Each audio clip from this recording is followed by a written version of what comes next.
थोड़ा सा एक म्यूजिक का टच भी ले आते हैं। एग्जैक्टली, मशहूर बैंड, हमारा फेवरेट बैंड है जी कश्मीर। कश्मीर ने अपना पहला एल्बम ख्वाब लॉन्च कर दिया है और एल्बम के हर गाने के पीछे ख्वाब की ताबीर आई। एग्जैक्टली, और हर गाने का किरण एक बड़ी मजे की उसकी आइडियोलॉजीज हैं, एक बड़ी प्यारी सोच है, मैसेजेस हैं। तो हमने सोचा कि आज हर गाने की बात करें, लेकिन पहले आपको थोड़ा सा सुनाते हैं। हर गाना सुन सकूंगी क्या मैं पूरी कोशिश करूंगा आपकी ख्वाहिश पूरी हो जाए। तो स्टूडियो में आ चुके हैं वो, लेकिन इससे पहले कि आपसे उनकी मुलाकात कराएं, क्यों ना थोड़ा सा नैट सुनाएं आपको। प्लीज, नहीं सुना सकते, मेरा ख्याल है थोड़ा सा मुश्किल हो रहा है। तो एनीवेज वो क्योंकि आ चुके हैं, जितने ट्रैक्स है ना शोएब, मैं तो यही सोच रही थी कि मैं वही सुन लेती ना सारे के सारे। आप सिर्फ एक वीडियो के ऊपर इक्तिफा करना चाह रहे हैं ना, ये भी कमाल है आपका। हेलो, अस्सलाम वालेकुम, अच्छे वाले गर्ल्स, सब बांध लिया जी, क्या किया?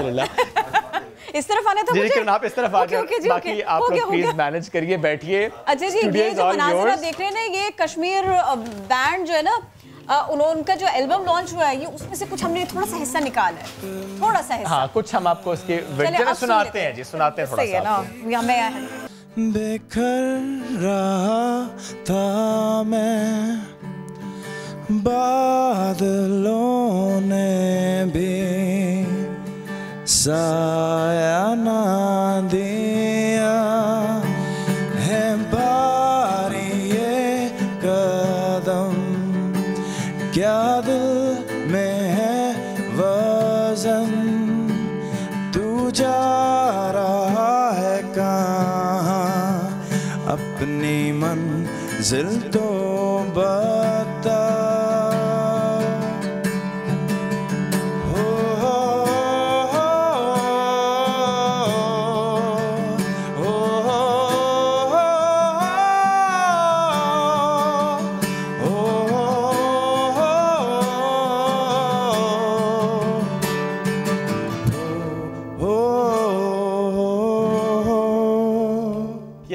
बात है, ये है ख्वाब की हकीकत। एल्बम का नाम है ख्वाब, लेकिन हम सुन रहे हैं सारे गाने।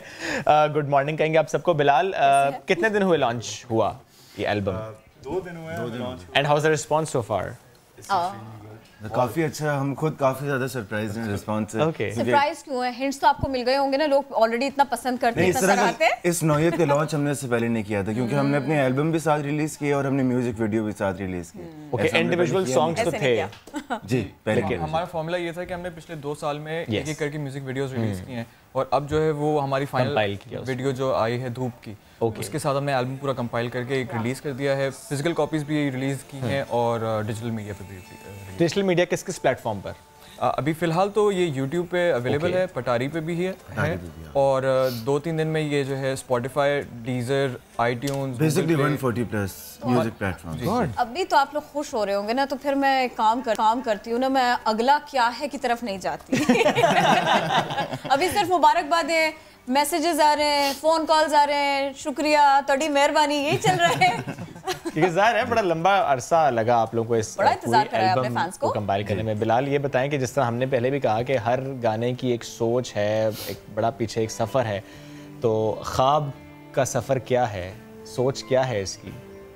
बेसिकली जो एल्बम है वो माशरे के माइक प्लीज़।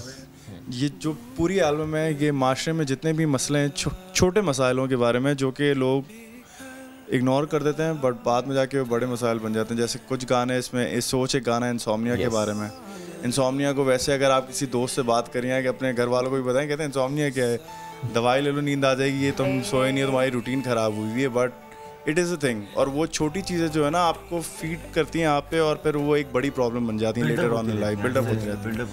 और ऐसी हर गाना किसी वजह के बारे में, परी डिप्रेशन के बारे में, और हाँ तो ऐसी सबकी डिप्रेशन के बारे में कहने को परी है, लेकिन उसमें जो है ना सारे के सारे लोग आते हैं, किसी को भी डिप्रेशन है, बस रिलेट कर सकते हैं। रिलेट कर परी का डिप्रेशन नहीं है, वो परे का डिप्रेशन भी हो सकता है, जिसको परे परे करना है, परे हट डिप्रेशन। लेकिन आप तो बड़ी जल्दी परी पे आ गए, तुम सोच पे ही हम रहना चाह रहे थे। मैं चाहता थोड़ा सा अगर हम सोच भी सुन लेते।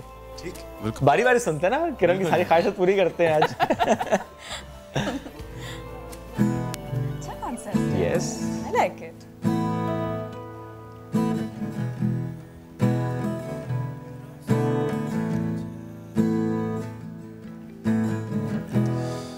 ये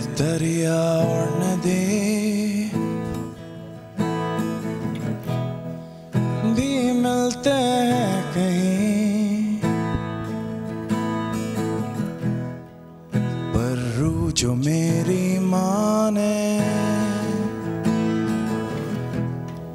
अकल कहती है नहीं, खामोशियों में भी अक्सर है बातें छुपी,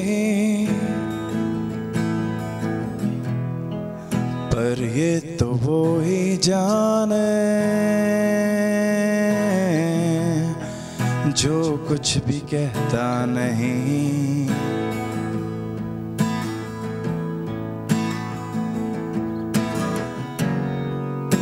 सोच सोच के थक गया हूँ मैं, खोने दो मुझे।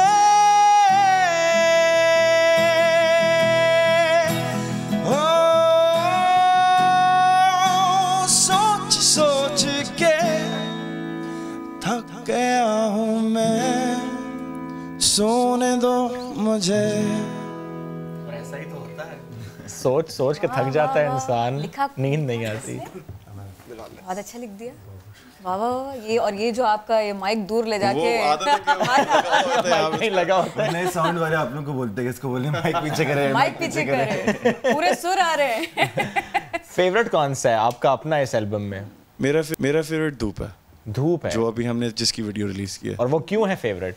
क्योंकि वो आखिर में आया इसलिए? नहीं, अच्छा धूप वाज आवर फर्स्ट सॉन्ग। अच्छा, that was the first song, yes, जो हमने रिकॉर्ड किया था, बट हमने रिलीज नहीं किया था क्योंकि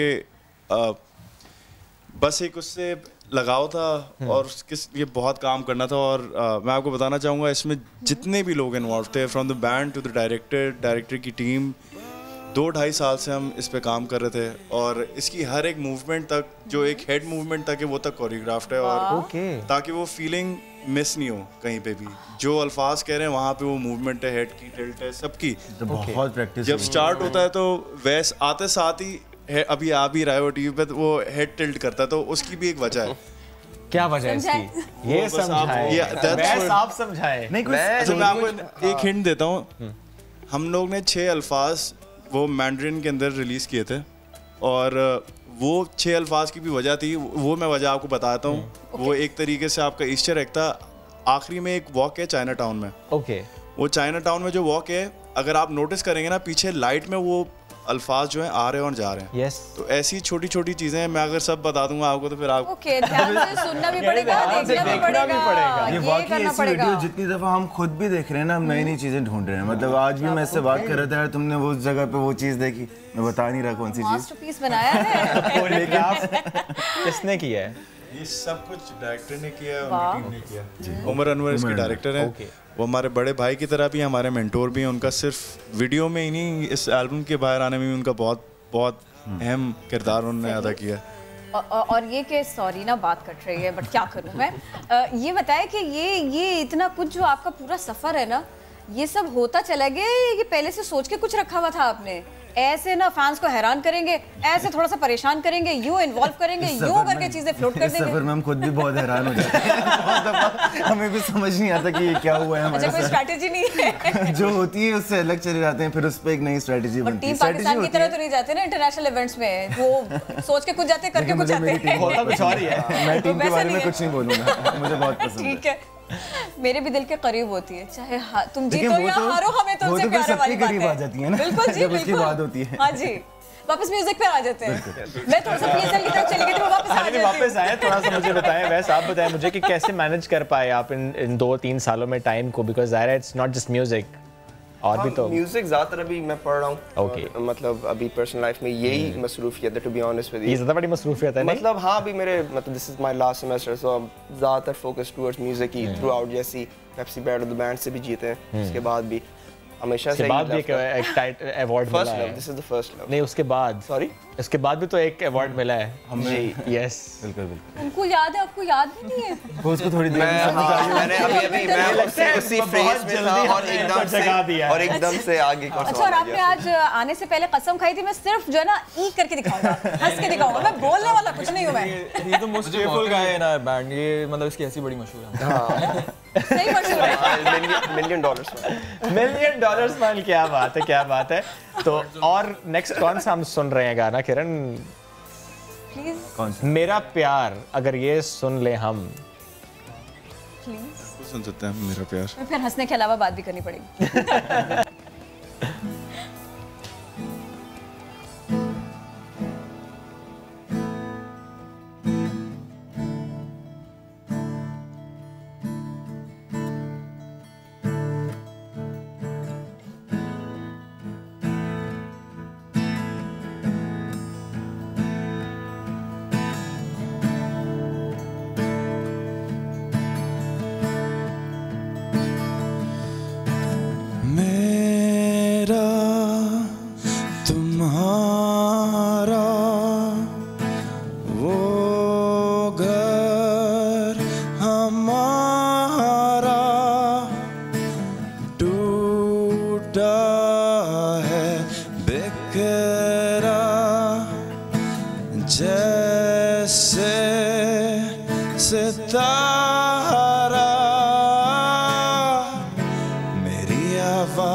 सुन लेना मेरे गीतों में तुम,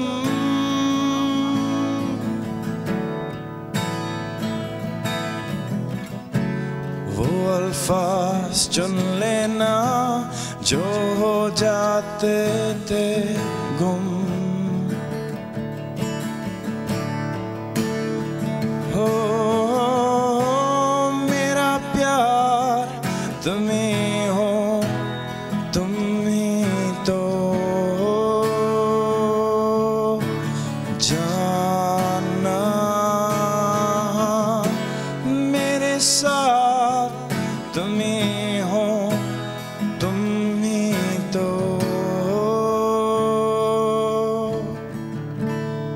बुलाना ना।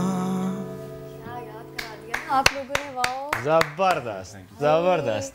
अच्छा ये देखिए, ये एक ऐसा गीत है, ऐसा गाना है ना कि ये बहुत सारे लोगों के दिल का गाना है, उनके दिल के करीब है। ये इसीलिए चूज़ किया था, सिर्फ इतनी सी बात थी कि क्योंकि इस ट्रैक से हम सबको प्यार है तो हम ये रखते हैं। ये हमारे दिल के करीब तो है बहुत गाना। उसके साथ साथ ये हमने एक ट्रिब्यूट करना था जो हमारे लेट लेजेंड हैं आमिर ज़की को। आमिर ज़की और बस हम लोग खुद गाने के बहुत बड़े फ़ैन हैं और आमिर ज़की के भी बहुत बड़े फ़ैन हैं। सेम तो बस आई डोंट थिंक उनसे अच्छा ये गाना कोई कर सकता है, बट दिस वाज जस्ट। लेकिन प्यार तो निभा सकते हैं हम, ये तो बता सकते हैं ना कि हम अभी भी याद रखते हैं उनको। और ये कि बड़ा सूदिंग, बहुत सूदिंग। मैच नहीं है, अगला गाना प्लीज। अगले गाने से पहले ये बताएं कि ठीक है, किरण तो चाह रहे थे कि हम इसी एल्बम पर रहें, लेकिन मैं चाह रहा हूँ पूछूं व्हाट्स नेक्स्ट।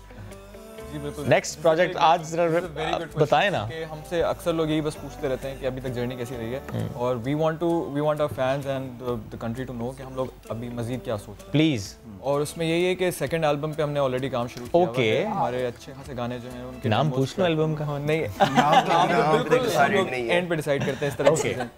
तो सेकंड एल्बम पे काम शुरू हुआ हुआ है, काफ़ी सारे गाने जो हैं उनके डेमोस ट्रैक हुए हुए हैं, और इवेंचुअली हम लोग इस दफ़ा एक समझ लें पैशन प्रोजेक्ट की तरह इसको लेके चलेंगे और इसको एक गो में रिकॉर्ड करेंगे एल्बम को। कोशिश करेंगे कि हम लोग इसको जल्दी रिलीज़ कर दें और थोड़ा सा एक्सपेरिमेंट करेंगे इसमें। मतलब हमारा जो पहले एल्बम का साउंड था उससे काफ़ी डिफरेंट होने वाला है सेकंड एल्बम। ओके, अच्छा जनरली आजकल हम देखते हैं कि बैंड्स नॉर्मली सोलो ट्रैक्स पर तो जाते हैं बट एल्बम्स की तरफ नहीं जाते, कॉन्सर्ट्स की तरफ भी ज्यादा चले जाते हैं। यस, आप लोग तो फिर एल्बम की तरफ आए या लेकर आ रहे हैं लोगों को दोबारा एल्बम की तरफ? यही आइडिया है कि हम, क्योंकि हम लोग बड़े हुए हैं सर एल्बम सुनते सुनते, जुनून, वाइटल साइंस, ईपी, कॉल, इनकी हमारे पास कैसेट्स हुआ करती थी और हम लोग बहुत शौक से इनको मतलब खरीदा करते थे। बिल्कुल ऐसे ये लाइन इनकी एल्बम आएगी सुनेंगे साथ एक फ्लो में, उसका अपना एक मजा होता है। हम भी वो एक्सपीरियंस देना चाह रहे हैं लोगों को, एक यंगर जनरेशन को, क्योंकि हम गुजर चुके हैं उससे। तो हमने वो चीज फील की है और बहुत मजा आता है। वही फीडबैक आपको फील भी हो रहा है जो उस वक्त मिलता था? आपने जो सोचा हुआ था, कुछ आइडिया आपका जो है ना वो वैसे ही रिस्पांस भी मिल रहा है जैसा आप लोगों ने सोचा था? बिल्कुल ऐसा है, काफ़ी हद तक जो हमने सोचा हुआ था उस तरह की फीडबैक हमें मिल रहा है। जैसे मैंने कहा, काफ़ी सरप्राइज भी हैं हम लोग, क्योंकि ऑब्वियसली ये खैर हमारे फैंस की वो है कि जितने हम गाने जिस तरह रिलीज़ करते हैं माशाल्लाह से वो फीडबैक उसका इंक्रीज़ ही होता रहता है। तो आई थिंक ये मैं नहीं हूँ, ये हमारे फैंस हैं वजह है। और पहले इतना इमीडिएट भी नहीं होता था, पहले सोशल मीडिया होता नहीं था, तो अभी आपको इमीडिएट रिस्पांस मिलता है कि आपने अपलोड किया, उसके 1 घंटे बाद आपको पता चल जाता है। आपको बेसिकली शौक लगता है, अच्छा इतना जबरदस्त ओवरवेलमिंग रिस्पांस। बिलाल वैसे आप हमारी हर बात मानते हैं, मुझे उम्मीद है ये बात भी मानेंगे आप, उम्मीद है इनकार नहीं करेंगे। जो अगली तैयारी है, थोड़ा सा अगर कोई एक ट्रैक जो अगला आने वाला है हल्का फुल्का सा हो जाए तो कितना मजा आ जाए। अच्छा अगले का देखिए हम इनकार नहीं करते, मैंने आपसे पहले कहा है। बहुत अच्छे हैं आप सब बहुत अच्छे हैं। ये और ज्यादा भले लगे आप ऐसे एफर्ट करें। तो बिलाल प्लीज। मैं आपसे बिल्कुल क्लियरली बताता हूँ, हमने म्यूजिक बना लिया है। ओके, मतलब अभी नाम तक ऐसे गानों के कि उनके लिरिक्स है ही नहीं उनके अंदर। अभी ये होता है कि हम लोग एक कॉन्सेप्ट लेते हैं, फॉर एग्जांपल देखिए इनकार भी ऐसा किया कि भला नहीं अब जैसे अब मैं आपको कागज का जहाज की अगर कहानी बताऊँ ना, कागज का जहाज वैसे ने गिरफ्त बनाई थी। ओके, और सिर्फ एक लाइन थी मेरे पास, कागज का जहाज। अब वो that's the first thing that hit me कि ये गाना ही है। उसके बाद उसकी पूरी कहानी, मेरा ख्याल है यही सुन लेते हैं, यही थोड़ा सा सुनते हैं इससे पहले कि हम खुदा हाफिज कहें।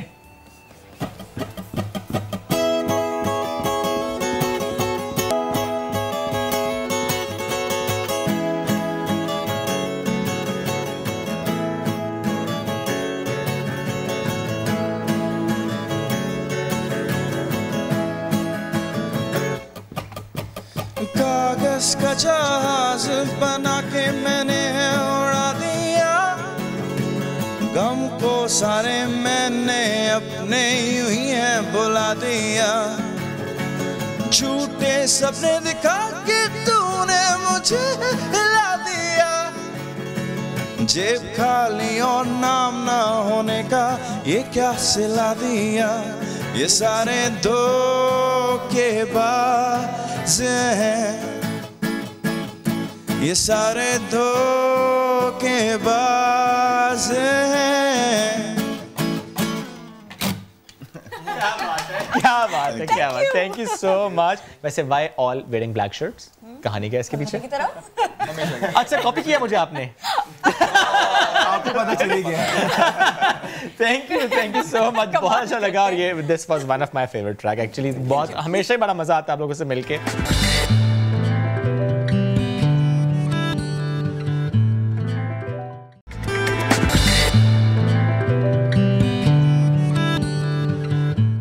टॉपिक है पेरेंट्स की जेब से जुड़ा, बच्चों के तालीमी साल से जुड़ा। अगर वालिदैन परेशान हैं तालीमी अखराजात को लेकर और प्रॉब्लम ये है कि बच्चा जब नई क्लास में जाएगा तो उसको ये बताया जाएगा, उसके पेरेंट्स को ये बताया जाएगा कि भाई कॉपीज़, किताबें, स्टेशनरी, यूनिफॉर्म ये सब कुछ ख़रीदिए लेकिन फलां जगह से लाजमी ख़रीदिए, वहीं से ख़रीदिए। तो अब पेरेंट्स मजबूर होते हैं कि भाई जिस रेट पे जो जहाँ से उनको बताया गया है वो वहाँ जाएं और वहाँ से ख़रीदारी करें। लेकिन अब जो है ना, ये जो पाबंदी है ना, एक पाबंद बनाया जाता है कि ये रही लिस्ट और ये जाएं और वहाँ से जो है ये चीज़ें बच्चों की उठा लें, ये नहीं हो सकेगा। इस सिलसिले में director general private institution Sindh ने हुक्म दे दिया है कि सालाना इम्तहानात के नताइज के साथ ही सारे के सारे प्राइवेट इदारे बच्चों को स्टेशनरी, बुक्स, कॉपीज़, यूनिफॉर्म इस सब की फहरिस्त फराहम करें ताकि पेरेंट्स अपनी मर्ज़ी से ये सब कुछ जाकर ख़रीद सकें।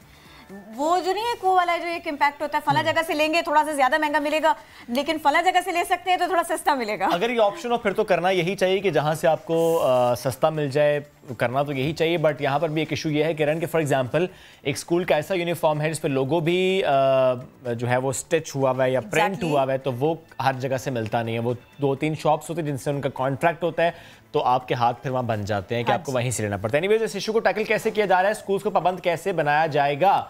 Chairman all private schools management association Syed Tariq Shah joining us today. Good morning, कैसे हैं आप? बड़ा अच्छा फैसला है ये, लेकिन स्कूल्स को पाबंद कैसे बनाया जाएगा, इस पर अमल दरामद कैसे होगा? वो कैसे होगा? देखिए पाबंद तो इसमें ऐसा गवर्नमेंट ने भी नहीं किया, ऑप्शंस क्रिएट करने के लिए कहा है और मेजॉरिटी स्कूल्स ये ऑप्शन क्रिएट करते हैं। लेकिन देखें जहाँ तक बात अभी यूनिफॉर्म की आप कर रहे थे, तो यूनिफॉर्म में हम भी लिमिटेशन का शिकार होते हैं क्योंकि हर यूनिफॉर्म की जो शॉप होती है वो हमारे यूनिफॉर्म रखती भी नहीं है।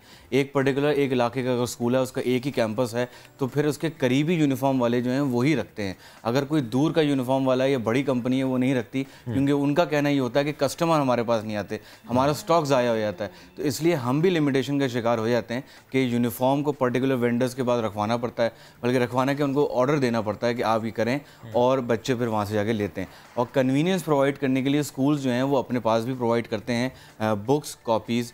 ये कन्वीनियंस प्रोवाइड करनी होती है, क्योंकि देखिए एक स्कूल है उसके अंदर different publishers of the books हैं वो रखी जाती हैं सिलेबस के अंदर।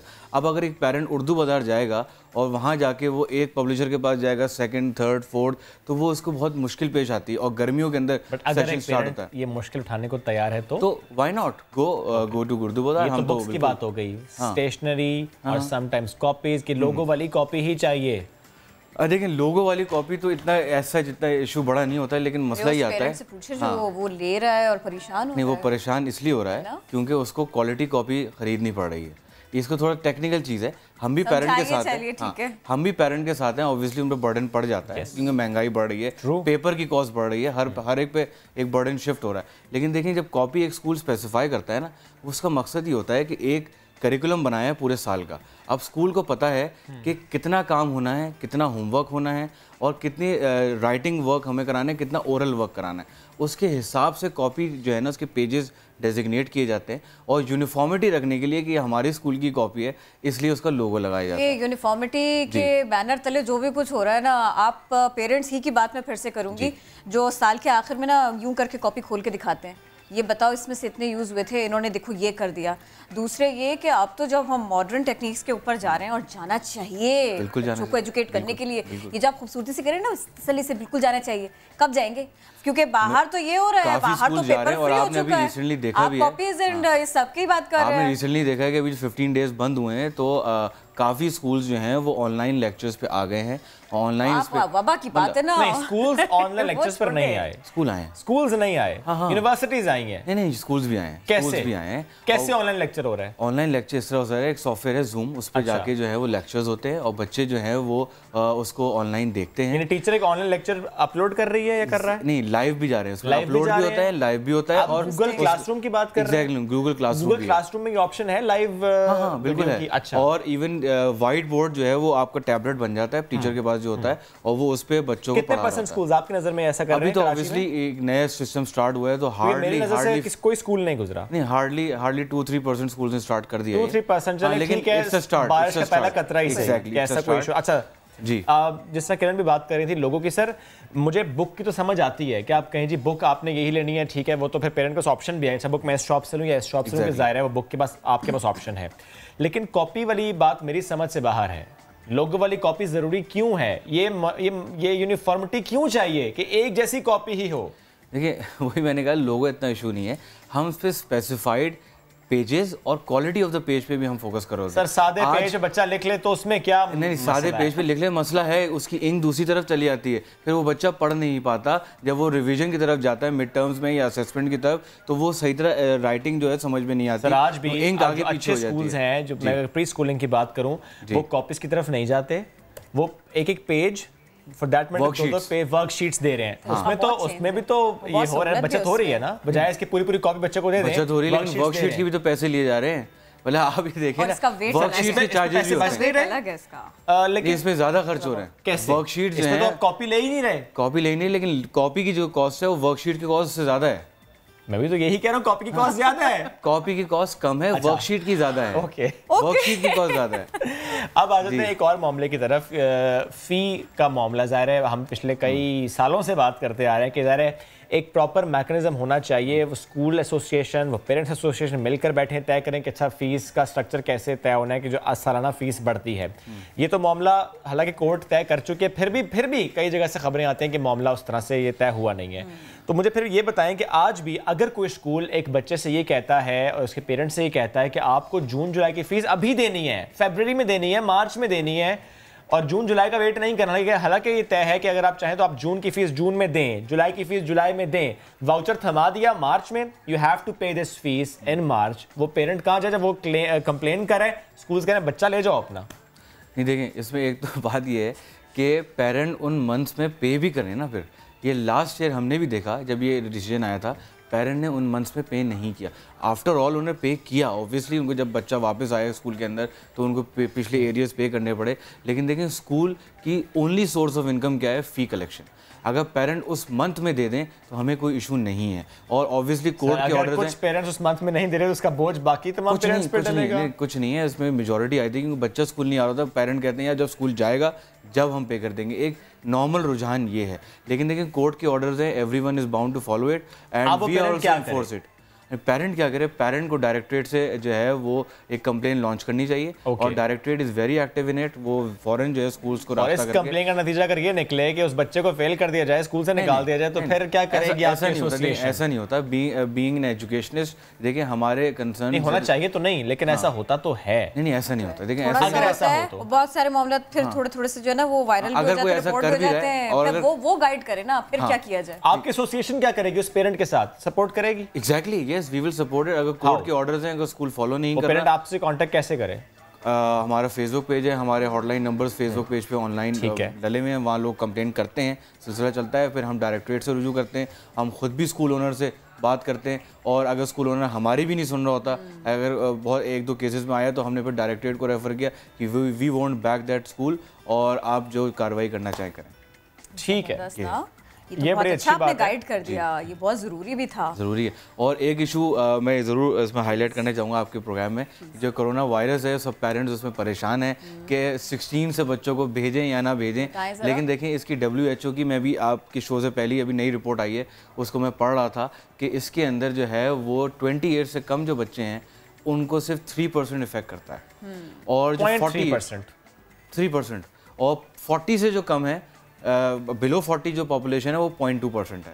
तो और जो बच्चे हैं उनको माइल्ड रिएक्शन होता है, कोई इतना हार्श रिएक्शन नहीं होता। मैं रिविजिट करूंगा इस वेबसाइट को, बिकॉज़ मेरी इंफॉर्मेशन में आपको फॉरवर्ड करूंगा, और ये क्यूरेबल है, और ये क्यूरेबल है, इसमें रिकवरी हो जाती है, एंड वी कैन आइडेंटिफाई कि ये वायरस है क्या, और वायरस हो गया है तो उसकी सिम्टम्स भी हमें पता है। तो ये सब चीज़ें जब पता हैं तो वी कैन हैंडल इट। और स्कूल्स के अंदर पहले से आप देख रहे हैं, कल से SOPs हमने एक स्टीयरिंग कमेटी के अंदर बैठ के बनाए हैं, और वो आप चैनल्स पे चल पास ऑन हो चुके हैं। यस, SOPs क्या हैं वो SOPs? SOPs के अंदर 2-3 पॉइंट तो देखिए मेन ये है कि बच्चों को जो है वो डिस्टेंस रखा जाएगा, मतलब बहुत क्लोज नहीं बिठाया जाएगा, या असेंबलीज नहीं की जाएंगी, क्लास में बच्चों को असेंबली कराई जाएगी। हम प्रिपेयर्ड हैं, में भी हो बच्चे फासले से बैठे, उसको मेक श्योर करेंगे। बहुत ज्यादा फासले में तो नहीं हो सकता, क्योंकि गवर्नमेंट ने एक चीज जरूर उसमें की है कि 1 मीटर बहुत होता है। 1 मीटर बहुत होता है, ये फासला हमारा और आपका भी 1 मीटर नहीं होगा, मेरे ख्याल से 1 मीटर से है भाई। मैं बच्चों के लिए तो मैं पूछती हूँ। हाँ, लेकिन 1 मीटर थोड़ा सा मुश्किल होगा स्कूलों के लिए, क्योंकि देखिए प्रैक्टिकली बात करनी चाहिए। क्लासरूम है, उसके अंदर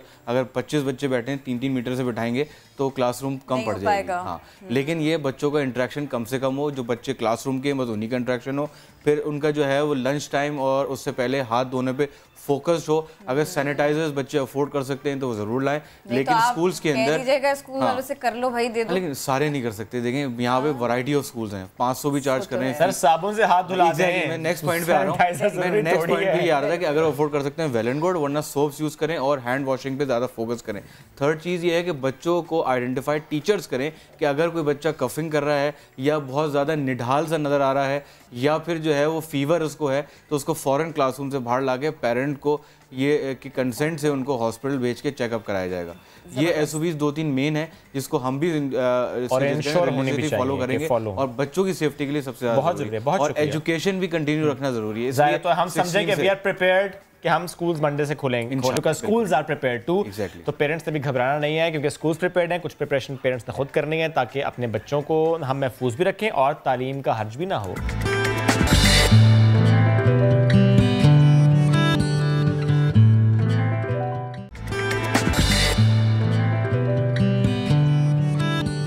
welcome back after the break. अब जरा बात हम कर लेते हैं फैसलाबाद की। यहाँ पर डिस्ट्रिक्ट एंड सेशन कोर्ट में रश को कम करना और कोरोना जैसी वबा से बचने के लिए ऑनलाइन सिस्टम मुतारिफ करा दिया गया है, जिसमें अब हो ये रहा है कि जो साइलिन है वो घर बैठे बआसानी अपने केस से मुतालिक मालूमात हासिल कर सकते हैं कि अगर डेट मिल रही है तो क्या मिल रही है, अगर कार्रवाई हुई है तो क्या, और अगर कोर्ट का ऑर्डर आया है तो क्या। इस पर अब्दुल अहद ने रिपोर्ट तैयार की है, आपको दिखाते हैं। नई तारीख का पता करना हो या लेना हो अदालती कार्रवाई का जायजा, अब अदालत के चक्कर काटने की जरूरत नहीं। फैसलाबाद डिस्ट्रिक्ट एंड सेशन अदालत ने ऑनलाइन वेबसाइट का आगाज कर दिया, जहां पर साइलिन को सिर्फ एक क्लिक पर घर बैठे मुकदमे से मुतल्लिक तमाम मालूमात बआसानी मिल जाएंगी। लोगों को कचहरी में, कोर्ट्स में आने के लिए पाबंदी नहीं है कि वो अपने केस की कार्रवाई ज़रूर सुनने के लिए घर बैठे सारी मालूमात हासिल हो सकेंगी। अपने केस की आज की कार्रवाई जो है वो भी अवेलेबल है, नेक्स्ट डेट ऑफ हियरिंग भी उनकी अवेलेबल है। कोरोना वायरस से बचाव और अदालतों में रश को कम करने के लिए मुतारिफ करवाए गए ऑनलाइन सिस्टम ने साइलिन की मुश्किलात भी हल कर दी। इधर हम आए थे डेट के लिए, तो इधर आके मैं पता चला है कि ऑनलाइन इन्होंने स्टेटस अपडेट कर दिए हैं। काफ़ी फ़ायदा होगा, आने जाने की दिक्कत भी ख़त्म हो जाएगी। जो कोरोना की वजह से आने जाने का मसला वो भी हल हो गया है, और जो किराया वगैरह जो लगता था वो भी बच जाएगा। सिर्फ यही नहीं बल्कि ऑनलाइन सिस्टम के जरिए गवाहों के वीडियो लिंक बयान और मुकदमे की ऑनलाइन समाअत भी मुमकिन बनाई गई है। कैमरामैन हाफिज अवैस के साथ अब्दुल्ला हद, सामा, फैसलाबाद। जनाब, इसी सारे सिलसिले में बात करेंगे। Rana Masood Akhtar, district and session जज, हमको ज्वाइन कर रहे हैं। सर, वेलकम टू नया दिन। इस वेबसाइट के ज़रिए साइलिन के कौन कौन से मसाइल हैं कि जो हल हो सकेंगे? मैं सहूलतों के बारे में पूछना चाह रही हूँ। क्या कोरोना वायरस के बायस जो अर्जेंट केसेस की समाअत हो रही है, कुछ इसकी तफसीलात भी इस वेबसाइट से मिल सकेगी? ये वेबसाइट हमारी इसमें 80,000 मुकदमा जो डिस्ट्रिक्ट फैसलाबाद में इस वक्त ज़ेर समाअत हैं मुख्तलिफ़ अदालतों में, उन सब की तफसीलात हमने अपनी वेबसाइट पे अपलोड कर दी हैं। इन 80,000 मुकदमात में जितने फ़रीक़ैन इनमें इन्वॉल्व हैं, उन सब को तमाम इंफॉर्मेशन जो उनके केस के बारे में है सारी हमारी वेबसाइट पे अवेलेबल है। कॉज लिस्ट हमारी जो है वो ऑनलाइन है सारी अदालतों की। कोई भी फ़रीक मुकदमा, किसी भी मुकदमे की तफसीलात और आज की या किसी भी दिन की कार्रवाई देखने के लिए यहाँ पे आने के लिए उसको कचहरी में आने की ज़रूरत नहीं है। और ये कदम जो हमने लिया है, ये ख़ास तौर पे कोरोना वायरस जो है उसके फैलाव को रोकने के लिए कदम है कि यहाँ पे मेडिकल साइंस और डॉक्टर सबका ये एक मुतफ़िका तौर पे ये राय है कि कोरोना की दवाई नहीं है, इसका सिर्फ एक ही हल है कि आप अपने आप को, अपनी मूवमेंट को महदूद करें। सही सर, ये तो बड़ा वे फॉरवर्ड भी है। यानी अगर कोई पटिशनर है, विटनेस है, वो ना आए, वो ऑनलाइन ज्वाइन कर ले इस कार्रवाई को, तो हम इससे ये समझे किसी ने अगर बयान भी रिकॉर्ड कराना है तो वो भी ऑनलाइन करा सकेगा?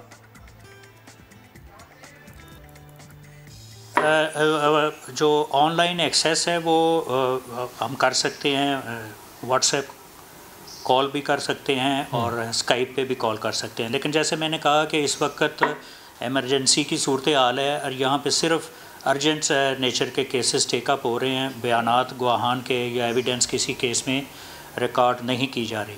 लेकिन हमारी इस वक्त ये जो वेबसाइट है, जो हमारा सिस्टम है, उसमें ये कैपेसिटी है कि ये अल्लाह ताला के करम से जब ये मामलात सारे और सूरत हाल नॉर्मल हो जाएगी तो हम जो लोग किसी भी वजह से अदालत में आके अपना बयान रिकॉर्ड नहीं करा सकते, उनको ये फैसिलिटी अवेलेबल होगी कि वो ऑनलाइन आएँ हमारे साथ, व्हाट्सएप पे या स्काइप पे हमारे पास वीडियो। इसके साथ साथ हमने तमाम जो तहसीलें हैं उनको भी वीडियो कॉन्फ्रेंस के ज़रिए कनेक्ट कर दिया है। तो जो वहाँ पे तहसील हेडक्वार्टर्स में जो जुडिशल ऑफिसर्स हैं या जो हमारे ऑफिशल्स काम कर रहे हैं, उनको भी छोटे छोटे कामों के लिए, छोटी छोटी ज़रूरियात के लिए यहाँ पे आने की ज़रूरत नहीं रहेगी। इमरजेंसी में लिए गए, लेकिन ये अच्छे मामलात हैं, ये बहुत अच्छे इक़दामात हैं, इससे सिस्टम स्मूथ होता हुआ दिखाई तो ज़रूर दे रहा है। अब ये बताइएगा, केसेस की जो समाअत है ये कितने वक्त के बाद अपलोड कर दी जाएगी, और ये जो सिस्टम है क्या इसको मुस्तक़बिल में भी अपनाया जाएगा? क्या ये जो सहूलत है ये मुस्तक़बिल में भी मिलेगी? ये केस जब समाअत होगा तो उस पर समाअत मुकम्मल होने के बाद अदालत एक आर्डर करती है जिसको इंटरिम ऑर्डर कहते हैं या दरमियानी हुक्म उस दिन का होता है। तो जो ही वो हुक्म अदालत पास करेगी तो वो स्टेनोग्राफ़र उसको टाइप करते हैं, स्टेनोग्राफ़र फौरी वो फ़ाइल डाटा एंट्री ऑपरेटर के हवाले करेंगे तो डाटा एंट्री ऑपरेटर ये सारी कार्रवाई उस दिन की उस केस की सिस्टम में अपलोड कर देगा, तो वो by the end of the day सारी कार्रवाई हर रोज़ की रोज़ जो है वो अपडेट होती रहेगी। सही, बहुत शुक्रिया मौजूद थे आप और इस ऑनलाइन सिस्टम से मुतालिक हमसे गुफ्तगू कर रहे थे। बढ़ते हैं आगे और अक्सर हम जिक्र करते हैं इंटरफेरेंस का या इंटरप्शन का कि कोई बात कर रहा है और किसी ने बीच में इंटरप्ट कर दिया, या कोई मामला चल रहा है, कोई कॉन्फ्रेंस है, कोई डिबेट है, कोई डिस्कशन है और उसमें इंटरप्शन। लेकिन आज हम इंटरप्शन की बात नहीं करेंगे, आज हम बात करेंगे टेक्नोफेरेंस की।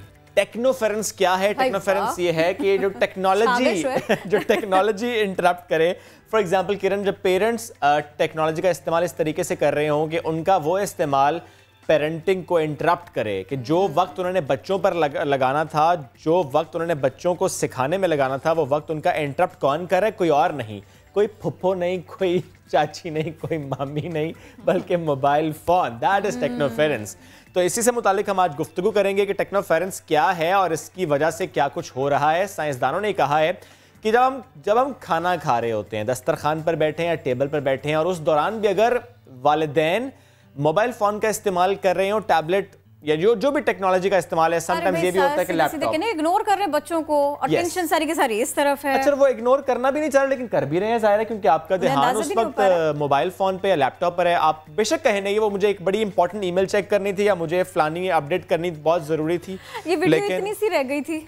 यस, ये इतनी सी रह गई थी, ये मैं जरा देख लूँ। तो उसमें होता क्या है कि एक तो है कि फिर बच्चा भी यही सीखेगा कि मैं खाना खाने के दरमियान फ़ोन का इस्तेमाल करूं, और दूसरा ये कि जब बच्चे को उसका वक्त नहीं मिलेगा, जो वक्त उसका हक था, जो पेरेंट्स ने उसको देना था, तो फिर बच्चों की जो डेवलपमेंट है वो डिस्टर्ब होती है, वो मुतासर होती है, मायूसी आती है, चिड़चिड़ापन होता है, बदमिजाजी। सबसे पहले तो रवैये बिगड़ते हैं छोटे छोटे बच्चों के, प्यारे बच्चों के। तो आज हम इसी सारे मामले के ऊपर बात करते हैं। पेरेंट्स को क्या करना चाहिए है, एजुकेशन के लिए बेहतरीन मेजर्स क्या हो सकते हैं। तो इसी सिलसिले में बात करने के लिए हमने आप सबके फेवरेट, हमारे फेवरेट मोस्ट रेलिवेंट पर्सन, अगर मैं कहूँ तो गलत नहीं होगा, हमने आज उनको दावत दी। कासिम अली शाह साहब हमको ज्वाइन कर चुके हैं। अस्सलाम वालेकुम, कैसे हैं आप? वालेकुम अस्सलाम जी, बहुत शुक्रिया। सर ये बताइएगा कि ये तो तयशुदा बात है कि बच्चा वालिदैन को देखता है तो खेल उठता है, उनसे गले मिलता है तो जी उठता है, लेकिन ये जो एक नई टर्म है और ये जो एक अच्छा रवैया नहीं है, मुनासिब रवैया नहीं है पेरेंट्स की तरफ से, पहले तो हमें सर ये समझाइए कि ये बच्चों के ऊपर कैसे कैसे इम्पैक्ट ला रहा है, हमारे बच्चों को हमसे कैसे कैसे दूर कर रहा है। देखिए, इससे बड़ा सितम और जुल्म क्या होगा कि आपका अपना बच्चा वो आपसे कनेक्शन नहीं बना पाता, और वो बच्चा जो आपका अपना बच्चा है और आपका शहज़ादा है, आपकी शहज़ादी है, अगर आप उसको वक्त नहीं दे पाते और आपके बच्चे के दरमियान में हायल टेक्नोलॉजी हो गई, इससे बड़ा सितम क्या हो सकता है। वो किसी ने बड़ी अच्छी बात, मदर टेरेसा की बात है, उन्होंने कहा कि अगर दुनिया बदलना चाहते हो तो चुप करके जाओ और अपने घर वालों से मोहब्बत करो, और कोई रास्ता नहीं है दुनिया बदलने का। तो ये अपनी दुनिया आप ख़राब करते हैं टेक्नोलॉजी के ज़रिए, क्योंकि कहीं ना कहीं ये हमें एडिक्शन हो जाती है, हमारे बच्चों को एडिक्शन हो जाती है। एडिक्शन का सबसे बड़ा साइन ये है कि आपको अधूरापन फील होता है मोबाइल के बगैर। आप चार्जिंग पे लगा के भी बार बार चेक करते हैं कि कोई मैसेज तो नहीं आ गया, जेब में पड़ा है आप निकाल के चेक करते हैं कोई इतला तो नहीं मिल गई, आप बार बार नोटिफिकेशंस चेक करते हैं, जो सब्सक्राइब किए चैनल वो चेक करते हैं, मैसेज चेक करते हैं, व्हाट्सएप चेक करते हैं। इस वक्त कम्युनिकेशन के तो इतने सोर्स बन चुके हैं कि आप उन्हें गाहे बगाहे चेक करते हैं। इससे होता क्या, आपका माइंड अलर्ट रहना शुरू हो जाता है। और याद रखिए, इंसानी दिमाग, अल्लाह का निज़ाम ऐसा है, अल्लाह ने बनाया नहीं कि बहुत देर तक अलर्ट रह सके। जब वो अलर्ट रहता है उसकी एनर्जी ज़ाया होती हैं, और ऐसी जगह ज़ाया होती है जहाँ से नतीजा कोई नहीं है। तो ओवर अलर्ट रहने की वजह से हमें चिड़चिड़ापन आ जाता है। ये चिड़चिड़ापन बड़ों में भी आता है, बच्चों में भी आता है, और साथ ही साथ और नफसियाती आर्जे भी पैदा हो जाते हैं। सबसे जो बदतरीन कह लीजिए असर अगर मोबाइल फ़ोन से, टेक्नोलॉजी से पड़ता है, वो रिलेशंस पे पड़ता है। बॉन्डिंग नहीं बनती, एहसास खत्म हो जाता है, रिश्ते महसूस नहीं होते, तकलीफ महसूस नहीं होती। आप एक अपनी दुनिया में गुम है, आपका बच्चा अपनी दुनिया में गुम है और कनेक्टेड है सिर्फ एक मोबाइल फ़ोन के साथ, उस दुनिया के साथ जहाँ से नतीजा कोई नहीं निकलना। पास बैठे की खबर नहीं है, चांद को फतह करने का प्लान कर लिया, दिल फतह उनसे फिर नहीं होता। क्या बात है। अच्छा कासिम साहब, वैसे तो रिसर्च थोड़ी पुरानी है, ज़रा 2013 की गालिबन रिसर्च है कि नॉर्मली एक जो इंसान है वो 110 मरतबा अपने फ़ोन चेक करेगा, अनलॉक करेगा, चाहे उसने कोई नोटिफिकेशन आई है चाहे वो नहीं आई। लेकिन मुझे ये बताएं कि आजकल के दौर में जब हम बात करते हैं, मैं बात करूँ स्पेसिफिकली पाकिस्तानी पर्सपेक्टिव से, जब डिजिटल मीडिया का दौर है, जब हम यूट्यूबर्स देखते हैं, जब फ्रीलांस की बात करते हैं, जब कनेक्टिविटी फैमिली की भी व्हाट्सएप के ज़रिए है, तो ऐसे में फिर हम कैसे टेक्नोलॉजी से दूर रह सकते हैं? फिर तो बड़ा मुश्किल हो गया है टेक्नोलॉजी से दूर रहना, मोबाइल फ़ोन से दूर रहना। अच्छा, सवाल ये है कि जब ये टेक्नोलॉजी नहीं थी क्या हम जी नहीं रहे थे? क्या बड़ी सुकून की जिंदगी नहीं थी? आपने, मैंने, हम सब ने, कईयों ने ट्रेवल किया है, इतला घर वालों को हम जाके पीटीसीएल के फोन से देते थे। उससे पिछले जमाने में खत के जरिए उससे पिछले जमाने में कासत जाता था। तो अब आप देखें कितनी पुरसुकून जिंदगी थी, इतला नहीं मिलती थी हमें, और जब मिलती थी बड़े आराम से मिलती थी। इवन हमारे रस्म और रवाज वो 40वां बना इसलिए था कि 40 दिन बाद सारे गम को मनाने के लिए इकट्ठे हो जाएं, एक दिन में सारे इकट्ठे नहीं हो सकते थे, इतला नहीं मिलती थी। सो ये सिर्फ और सिर्फ एडिक्शन है, एक आदत है, एक अपनी एक ज़रूरत आप बनाते हैं, और वो ज़रूरत ऑब्सेशन की हद तक चली जाती है। जब आप समझ लेते हैं इसके बगैर जिया जा सकता है, तो फिर कहीं ना कहीं आप प्रोटोकॉल्स तय करते हैं। हर अच्छा प्रोफेशनल, हर सेंसिबल बंदा, हर बाशऊर इंसान मोबाइल फ़ोन रख के टेक्नोलॉजी के होते हुए इसके प्रोटोकॉल्स बनाता है। मैं वो एक बड़ी अच्छी किसी ने एक पोस्ट बनाई हुई थी, फेसबुक के मालिक की तस्वीर थी और नीचे लिखा हुआ था इसने सारी दुनिया को फेसबुक पे लगा दिया, खुद फेसबुक पे खुद मौजूद नहीं है। तो जिन्होंने टेक्नोलॉजी बनाई है खुद वो इतनी इस्तेमाल नहीं कर रहे होते। सर, मैं ये पूछना चाह रही थी आपसे, हमें एडिक्शन पड़ती है। और यही पूछना चाह रही थी मैं, बात भी आप अपनी कंप्लीट करें कि जैसे हम ना डायबिटीज को मैनेज करते हैं, हमें क्या इसके लिए भी टेक्नोलॉजी के इस्तेमाल के लिए भी ऐसे मेजर्स लेने पड़ेंगे? तर्क तो नहीं कर सकते, आदत जो पड़ गई से पड़ गई, पड़ेंगे। हमें असूल ज़ाब्ते बनाने पड़ेंगे। आप देखें किसी बड़े अफसर के कमरे में जाने लगते हैं ना, तो बाहर सेलफोन रखने की जगह बनी होती है। कहीं सेंसिटिव मीटिंग्स होती हैं तो पहले सेलफोन बाहर रखवा दिए जाते हैं। आपको अपने घर में रहने के भी कुछ प्रोटोकॉल्स बनाने पड़ेंगे। जैसे गाड़ी गैरेज में ही पार्क होती है, इसी तरह सेलफोन के भी पार्क करने की कोई जगह होनी चाहिए। बड़े मजे की बात है। तो उसके लिए कोई ऐसा सेलफोन होना चाहिए। बात है। क्योंकि कासिम साहब, आप गाड़ी पार्क की, आप सेलफोन भी पार्क कर सकते हैं। कुछ रेस्टोरेंट्स भी देखते हैं जहां पर टेबल पे लिखा होता है cellphone usage not allowed, please talk to each other. ये बड़े मजे की बात है। तो आपको लगता है यही प्रोटोकॉल घर के डाइनिंग टेबल पर, दस्तरखान पर भी होना चाहिए? एटलीस्ट स्टार्ट तो हम करें ना दस्तरखान या डाइनिंग टेबल से, टीवी लाउंज में भी होना चाहिए। अच्छा, ये बड़े छोटे छोटे मैनर्स हैं। ये टेक्नोलॉजी आ गई, मोबाइल फोन आ गए, महंगे सेलफोन आ गए, लोगों को छोटे छोटे मैनर्स भी नहीं है। मिसाल मैं आपको देता हूँ, ऐसे वक्त में बेल बोलेगी और गाना ऐसा लगा होगा जो कुछ सोच भी नहीं सकता। मसलन नमाज के दौरान लोग नमाज नीत लिया और एकदम गाना लग जाएगा, तेनू सूट कर दा। आप जरा सोचें क्या कैफियत उस वक्त होगी। एन कुल की दुआ हो रही होगी और उस वक्त कोई अजीब सा गाना चलेगा क्योंकि बेल पे वो गाना लगा हुआ है, और लोग सारे परेशान हो जाएंगे कि इस वक्त कौन सा गाना चल पड़ा है। लोगों को मैनर्स नहीं होते कि हमने इसे फ्लाइट मूड पे कब करना है, हमने इसको साइलेंट करना है, फ्लाइट में नहीं करते पे इसको अगर करना है, वाइब्रेट ऑन करना है तो कब करना है। ये छोटे छोटे प्रोटोकॉल्स ना होने की वजह से हमारी जिंदगी बड़ी खराब होती है। फिर आपको ये तय करना चाहिए कि मैंने अगर सेलफोन देखना है कितनी देर के बाद देखना है। दुरानिया तय कर लीजिए कि मैंने 2 घंटे के बाद देखना है। इसकी कोई तनख्वाह तो नहीं मिल रही, इससे कोई फायदा तो नहीं हो रहा, इससे आपको कोई बड़े कारोबार तो नहीं आपके चल रहे, लेकिन ये एक ऐसी मसरूफियत और ऐसी आदत है कि अगर आप ये इसको कंट्रोल ना करें तो ये आपको कंट्रोल करने लग पड़ती है। अच्छा सर, ये भी हमें बताइएगा, हम ना इसके इस्तेमाल के ऊपर इतनी सारी बात तो करें, एक बड़ा इंटरेस्टिंग फैक्ट है और आप बहुत बेहतर हमें समझा सकते हैं इसे। मैं अपने बचपन की तरफ देखती हूँ तो मुझे लगता है आज के बच्चों को देख के कि हम तो बहुत स्लो हैं, हमें कुछ नहीं पता था, इन्हें इतना कुछ पता है। तो जब एक बच्चे के ऊपर पेरेंट्स उस तरह से ध्यान भी नहीं दे रहे और उसके पास वैसे खिलौने नहीं, वैसे खेल नहीं जैसे मेरे या आपके पास, से मैं शोएब को छोड़ देती हूँ ये बच्चे हमसे इतना तेज कैसे हैं? जो हमसे नाराज होते हैं इस बात पे, मुझे सबके सामने कैसे डांटा, ये मुझे टाइम क्यों नहीं दिया? सर, ये बच्चे बहुत आगे हैं और इन सारी की सारी टेक्नोलॉजीज और इन सारे के सारे नुकसानात के साथ साथ प्लीज कमेंट करें इस पे। अच्छा, मेरा मानना ये है कि ये भी ये कॉन्सेप्ट इटसेल्फ एक मिथ है। हर जमाना पिछले जमाने से बेहतर जमाना ही होता है। हर सवारी जो आज मौजूद है पिछली सवारी से बेहतर सवारी थी।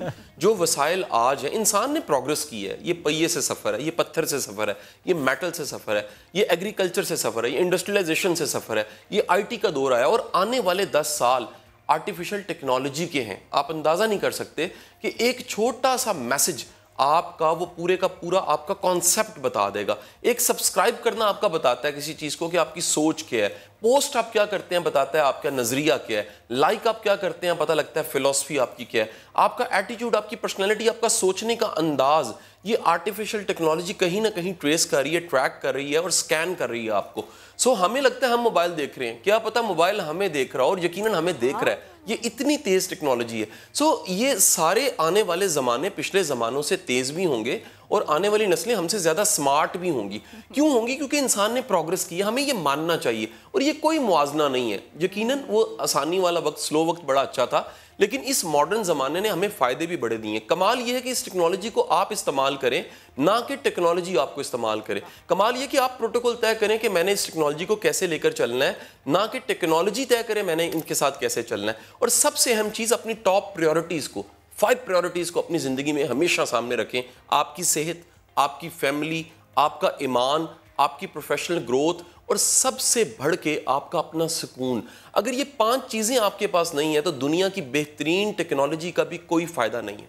वाह sir, thank you so very much ना, इतनी सारी बातें बता दी। It's always lovely talking to you actually. Thank you much for being with us today. और जब हम इनसे गुफ्तगू करते हैं तो हम खुद भी बहुत सीखते हैं, और सिर्फ सीखना नहीं है, अप्लाई भी करना है, मुझ समेत आप सबको। लेकिन अभी हमें कहा जा रहा है कि फौरन से एक ब्रेक ले लो।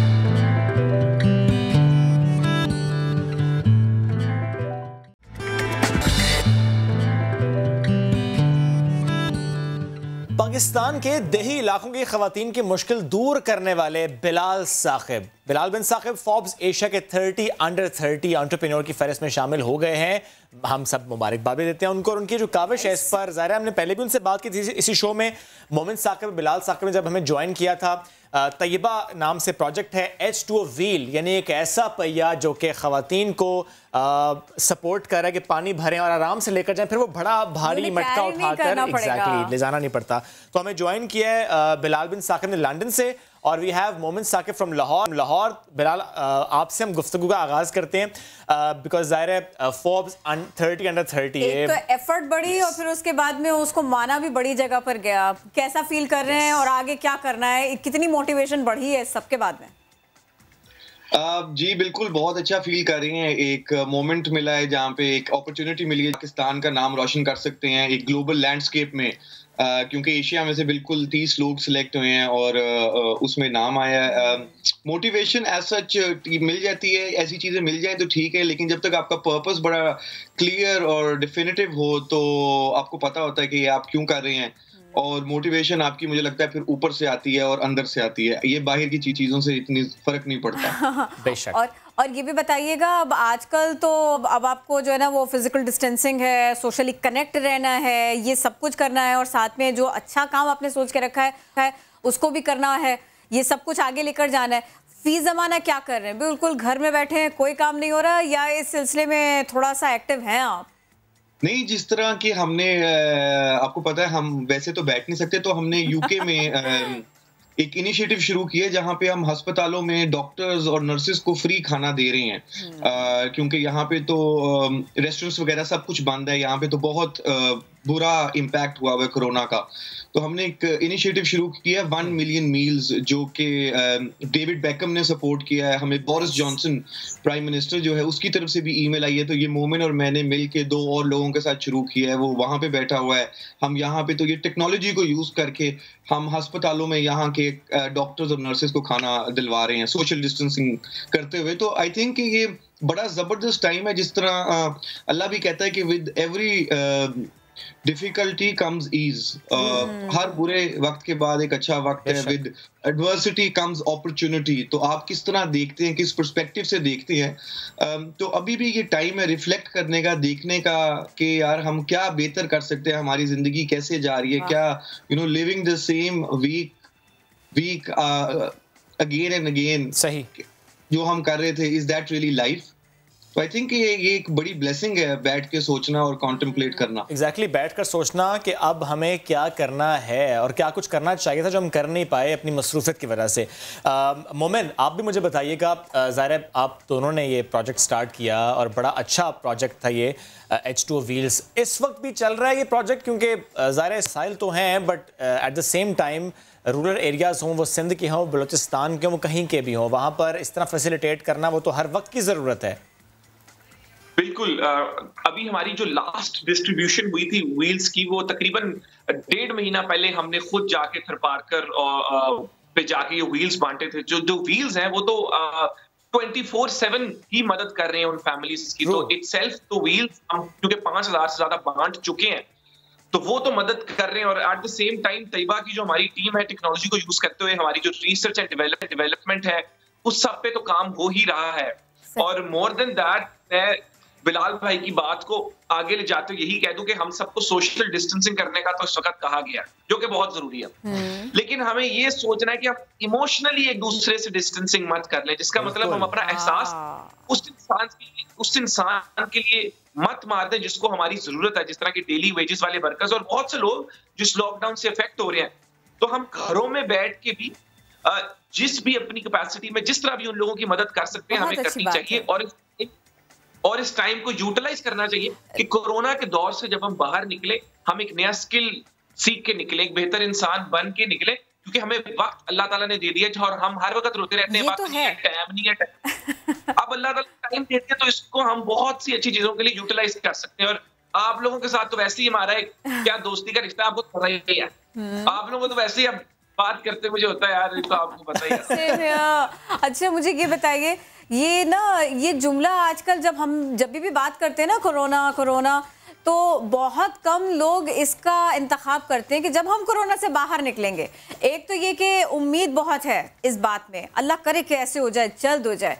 दूसरे ये कि सारी दुनिया को अपनी प्रायोरिटीज नए सिरे से सेट करनी पड़ेंगी। मोमिन, हमको अपने आप को, पूरी मखलूक को बचाना है, इस अर्थ को बचाना है। हमने अभी तक रिसर्च हो रही है, लेकिन कहीं ना कहीं हमने बहुत गलत करके रखा हुआ था। तो ये दुनिया की प्रायोरिटीज अब क्या होनी चाहिए? मेरे हिसाब से अब टाइम, इवन तो क्लाइमेट एग्जांपल दे रहा हूँ, क्लाइमेट चेंज डिफरेंट चीज है इस डिजीज से, लेकिन हमें इस बात का एहसास हो गया कि जो प्लेनेट अर्थ है ना, जब ये नाराज हो जाता है ना, तो फिर एक दफा सब बंद हो जाता है। जिस तरह आप देखिए इस वक्त दरख्त हैं वो ठीक है, इंसानों को वक्त डाल गया। तो हमें इसके बाद अपनी प्रायोरिटी सीधी करनी होगी और क्लाइमेट चेंज जैसी चीजों पे बहुत ज्यादा काम करना होगा, ताकि हम मिल के इंसान, क्योंकि देखिए सारे एशिया, यूरोप सब अपनी जगह इस वक्त इकट्ठे सब बंद हुए हैं। वायरस ने नहीं देखा कौन किस मुल्क का है, कौन क्या है, उसने सब ह्यूमैनिटी को अटैक किया। तो आई थिंक एज ह्यूमंस हमें मिलके काम करना होगा प्लैनेट अर्थ को सेव करने के लिए। और दूसरी बात, दुनिया की प्रायोरिटीज, मुझे लगता है दुनिया कभी सेम नहीं होगी। दुनिया कोरोना के बाद टोटली डिफरेंट तरीके से चलेगी। यूनिवर्सिटीज आप कह लें, जो यूनिवर्सिटीज ने 10-15 साल बाद एक चीज करनी थी इन टर्म्स ऑफ सब कुछ ऑनलाइन लेके जाना, वो आज से अब शुरू कर रहे हैं। अपॉर्चुनिटी मिल गई है इस वक्त, अपॉर्चुनिटी मिल गई है एब्सोल्युटली टेक्नोलॉजी को यूज करने की। और मैं बताऊं, लोग अक्सर न्यूयॉर्क से लंदन फ्लाई करते थे एक मीटिंग करने के लिए। अब उनको जब फोर्स किया गया, जिस तरह यहाँ हमारे स्टूडियो में होते, अब पहले भी आप करते थे, लेकिन अब सारी गेस्ट्स को आप ऑनलाइन ले रहे हैं। तो ये एक फोर्स्ड वे में जब आपको टेक्नोलॉजी और अपने आप को चेंज करने का जो है ऐसे ही मोमिन, अभी हमने कुछ दिन पहले देखा, इवन अगर मैं पाकिस्तान की कुछ एग्जांपल्स कोट करूं, तो जो हमारा जुडिशल सिस्टम है वो भी इसको यूटिलाइज कर रहा है कि जो समात है वो ऑनलाइन हो रही है, अपलोड भी हो रही है। और हमारी काबीना की अगर मीटिंग हो रही है या पार्लिमानी रहनुमाओं की मीटिंग हो रही है, तो वो भी ऑनलाइन हो रही है। अच्छा मोमिन, बहुत लोग परेशान हैं घरों में, जो है बहुत परेशान है। जब आप साथ हो तो हम चाहेंगे कि आपका जो एक सार्कास्टिक सा अंदाज है ना, उससे हम थोड़ा सा लोगों को महसूस भी करें। ये वक्त है लोगों को थोड़ा सा ना महसूस करने का भी। और अगर आप चाहें ना, तो आप अपने स्टाइल में उन पाकिस्तानियों को एड्रेस कर सकते हैं जिन्हें अभी भी ऐसा लगता है कोरोना कुछ नहीं है, ये तो बाहर के लोगों की बातें हैं या शायद किसी की साजिश। दोनों मिलकर भी करते हैं, बड़ा मजा आता है आप दोनों जब गुफ्तगू करते हैं इस तरह की। नहीं, उससे जल्दी से 5 सेकंड में, मुझे पता है टाइम आपके पास बहुत कम है। इस कोरोना के दौर में भी एक खुशी तो मुझे चले मिल गई, पाकिस्तान को मिलेगी बिलाल भाई का फोर्ब्स के थ्रू। तो कहने का मकसद ये, हर दौर में अल्लाह ताला कोई खुशी जरूर दे देता है। हम पाकिस्तानियों को, ये मैंने नोटिस किया है। दूसरी बात, ये मैंने वीडियो बनाई थी आज से कुछ 4-5 हफ्ते पहले, कोई मुझे हमारा जानने वाला डॉक्टर था फैसलाबाद में, वो बता रहा था जब नया नया कोरोना का पेशेंट उनके हॉस्पिटल में आया, इर्द गिर्द से बंदे देखने चले गए पेशेंट को, कोरोना का पेशेंट हो। वो मैंने सर पकड़ लिया, मैंने यार कैसी वहां में, अल्लाह माफ करे, इनको कहा है कि भाई ये दूसरे से दूर हो, ये देखने जा रहे हैं, ओ म्यूजियम थोड़ी आप देखो पिकनिक बनाने जा रहे हो आपके, भाई हम देखें कोरोना का पेशेंट कैसे होता है। तो ये बहुत जरूरी है कि एक दूसरे से आप लोग दूर रहो, क्योंकि इसी में, वरना आप काबिल हो। अगर आप एक मर्डरर नहीं बनना चाहते, अगर आप दूसरों की जान बचाना चाहते हो, कुछ किए बगैर, इससे बड़ा मौका नहीं मिल सकता। कुछ किए बगैर घर बैठ, इससे बड़ा। और कुछ लोगों को तो आदत है, मेरे बड़े दोस्त हैं जो सालों से घरों से बाहर नहीं निकले, अब उनको प्रॉब्लम हो रहा है, बाहर नहीं जाने दे रहे। मैंने कहा तुसी पहला किधर निकले हो? यूनिवर्सिटी में दोस्त यूनिवर्सिटियों में हमारे साथ कभी क्लास भी नहीं गए, सोते रहते थे सारी दिहाड़ी कमरे में। अब मैं कहा तुसी पहला कभी बाहर निकले हो? तो इस टाइम को यूटिलाइज करो, जो बेचारे जो घर पे हैं, पढ़ो लिखो, अच्छी चीजें सीखो, अच्छे लोगों से बात करो, नया दिन में एंजॉय वगैरह करो, और बिलाल भाई को खूब सारी एंजॉय करो। अच्छा ठीक है, मैं ना यही पूछने चाह रही थी मोमिन आपसे, तो आपने इसको एड्रेस कर दिया। बिलाल क्विकली आप भी बता दीजिएगा, एक नौजवान को, खासतौर पे पाकिस्तान के नौजवान को, सिर्फ और सिर्फ जो है ना वो जितना सारा डेटा उसके पास में इंटरनेट पर है ना, बस उसको सर्फ नहीं करना, उसको सही मायनों में रिसर्च करने की जरूरत है, पढ़ने की जरूरत है, फिर आगे बढ़ने की जरूरत है। बिल्कुल। और ये कोरोना के पॉइंट पे मैं आपको कहूंगा कि ये मुझे लगता है एक ये ट्रायल है कवर का, कि जिस तरह ये सोशल डिस्टेंसिंग के साथ हर बंदा अलग अलग हो गया, तो ये एक बड़ा जबरदस्त मौका है कि बंदा अपना दीन और दुनिया दोनों के बारे में सोचे। और अब तो आगे वैसे भी रमजान आ रहा है, ज्यादा से ज्यादा दुआ कर ले। अच्छा जी, और दूसरी बात अगेन हमारे पास एक्सेस है टेक्नोलॉजी का, और अब प्रीटी मच मुझे लगता है कि जिसने कुछ सीखना है, कुछ करना है, वो बेशक पाकिस्तान में बैठा हो, बेशक युगांडा में बैठा हो, बेशक यूके में बैठा हो, उनका एक फेयर प्लेइंग ग्राउंड है एक्सेस टू इंफॉर्मेशन का। वो इंफॉर्मेशन को वो किस तरह यूटिलाइज करते हैं, क्या वो अपना टाइम इंस्टाग्राम, फेसबुक, टिकटॉक पे वेस्ट करते हैं, या वो ऑनलाइन इस वक्त जाके रिसोर्सेज, स्किल्स और नए एक्सपीरियंसेस लर्न करते हैं, जो आगे जाके उनको एक बेटर इंडिविजुअल बनाएंगे। एक्सक्यूज कोई नहीं है अब, एक्सक्यूज कोई नहीं है अब। Thank you so very much, आप दोनों हमारे साथ थे। अच्छा, कुछ आर्टिस्ट हमारे ऐसे हैं जो सेल्फ क्वारंटीन में, वो क्या कह रहे हैं, वो आजकल क्या कर रहे हैं, आपको दिखाते हैं। वक्त कम था इसलिए एक वीडियो इसमें मिसिंग है। इकरा यासिर न्यूलीवेड कपल, इकरा की बड़े मजे की 2 चुटियां बनाई थी यासिर ने, वो वीडियो बड़ी वायरल हुई है। ये लेकिन कितने आपको ऐसा अच्छा क्या लगा उसमें? मुझे क्यूट लगे थे। हाँ अच्छा, वैसे ना वो छोटे बच्चों की बात जब थी ना, तो वो शुक्रिया बहुत अच्छा किया था बच्चे ने। अच्छा देखिए, मकसद क्या है? मकसद सिर्फ ये है कि मोहतात रहना है। तो अगर खुदा न खास्ता किसी को कोरोना हो गया तब भी, और नहीं हुआ तब भी, एहतियात तो बनती है ना। और ये जो मोहतात किस्म के लोग हैं ना, ये हीरो से कम नहीं है। तो हम कोशिश करते हैं कि मोहतात किस्म के लोगों से राबिता भी करते रहे, उनके एफर्ट्स आपके सामने रखते हैं। वैसे खबर तो ये आई है कि वफाकी वज़ीर science and technology Fawad Chaudhry ने खुद को कोरोना से महफूज रखने के लिए फासले बढ़ा लिए हैं, होम क्वारंटीन में है ये। तो वाकई ऐसे ही है, ऐसा क्यों करना पड़ा है? हमको यही सवाल था कि जिसको हमने सोचा कि उनसे ही पूछ लिया जाता है। तो चौधरी साहब हमारे साथ हैं, उनसे बात करते हैं। अस्सलाम वालेकुम फवाद चौधरी साहब, कैसे हैं आप? जी अस्सलाम वालेकुम। सर क्या हुआ, आप घबरा गए, डर गए? आपने कहा कि नहीं मैं ऐसे लड़के दिखाऊंगा। नहीं देखिए, वो एक्चुअली ये हुआ था कि मैंने ट्रैवल किया था कनाडा और यूएस से, तो वापसी के ऊपर आके खुद से जो है वो डरने का ज्यादा ये होता है कि आप बाकी लोगों के लिए खतरा ना बने। ये तो कोई ऐसी वो कह रहे हैं कि तलवारों की लड़ाई तो है नहीं, बिल्कुल किसी ने कोई घुस जाना है जाके, ये तो जाहिर है कि इसमें प्रॉब्लम ये है। फिर मैंने 3 दिन जो है वो आइसोलेशन ली, फैमिली के भी और किसी को नहीं मिला, और अब उसके बाद टेस्ट वगैरह कराया, वो नेगेटिव निकला है। तो अब 5 दिन के बाद आज इंशाल्लाह जो है वो काबीना की मीटिंग वीडियो लिंक के ऊपर ज्वाइन करेंगे। वो भी पूछूंगी मैं जरूर, लेकिन मुझे ये जरा बताएंगे इन 5 दिनों में आपने क्या क्या किया? 5 दिनों में जो है वो एक तो काफी अच्छे के बाद जो है वो किताबें पढ़ने का मौका मिला, और बड़े दिन हो गए थे कोई किताब जो है वो नहीं देखी थी, लेकिन अब जो है वो 2-3 अच्छी किताबें जो हैं वो देखी, फिल्में देखी, जबरदस्त। जबरदस्त, यही किया। अच्छा, मैंने ये सुना है कि स्मार्ट लोगों से ना ये पूछा नहीं जाता कि वो कौन सी किताब पढ़ रहे हैं, तो ये सवाल मैं छोड़ देती हूँ, हम सियासी गुफ्तगू के ऊपर आ जाते हैं। मैं उस पर आने से पहले फवाद साहब मुझे ये बता सकते हैं आप कि ये जो कहा गया है डेवलपर्स को कि इंडिजिनसली डेवलप्ड वेंटिलेटर्स के आइडियाज़ दें प्रोटोटाइप टेस्टिंग के लिए, इससे मुतालिक शेयर कर सकते हैं कुछ इन्फॉर्मेशन? ये इस पे आज इंशाल्लाह ये पाकिस्तान इंजीनियरिंग काउंसिल जो है वो कर, देखिए हमने 3-4 काम जो अभी तक किए वो भी मैं थोड़ा आपको बता दूं। एक तो देखिए हमने पहले ये हो रहा था कि सैनिटाइजर शॉर्ट हो गया, तो हमने अपना सैनिटाइजर बनाया। अभी पिछले हफ्ते पता किया था तो वो 800 बॉटल्स रोज बना रहे थे, वो बड़ा थोड़ा था। इस हफ्ते इंशाल्लाह हम 8000 बॉटल्स के ऊपर चला जाएंगे रोजाना के ऊपर, तो उससे फिर हमारी काफी हद तक जो एक सैनिटाइजर की हमारा किल्लत खत्म हो जाएगी। प्राइस क्या होगी सर 100 ml बॉटल की, कुछ शेयर कर सकते हैं रफली? ये कुछ 250 रुपीज है मेरा ख्याल है। ओके, अब सर मुझे इस पर वेंटिलेटर्स पर प्लीज बता दें जो आप बता रहे थे। अच्छा, दूसरा जो है वो ये है कि ये वेंटिलेटर्स के ऊपर नहीं, उसके बाद हमने टेस्टिंग किट्स नस्ट यूनिवर्सिटी ने बनाई। वो अपने आखिरी मरहले के ऊपर है अप्रूवल के, वो इस हफ्ते अप्रूवल हो जाएगी, तो उससे आपको पता है इस वक्त 7-8 हज़ार रुपए का टेस्ट है। ये कम होके आपका 2200 रुपए के ऊपर आ जाएगा। और कैपेसिटी भी बढ़ जाएगी टेस्टिंग की? कैपेसिटी क्योंकि हमारी अपनी होगी तो जाहिर है एक तो हमें डॉलर्स बाहर नहीं देने पड़ेंगे मंगवाने के लिए, और अपनी होगी। तीसरा इशू था वेंटिलेटर्स का।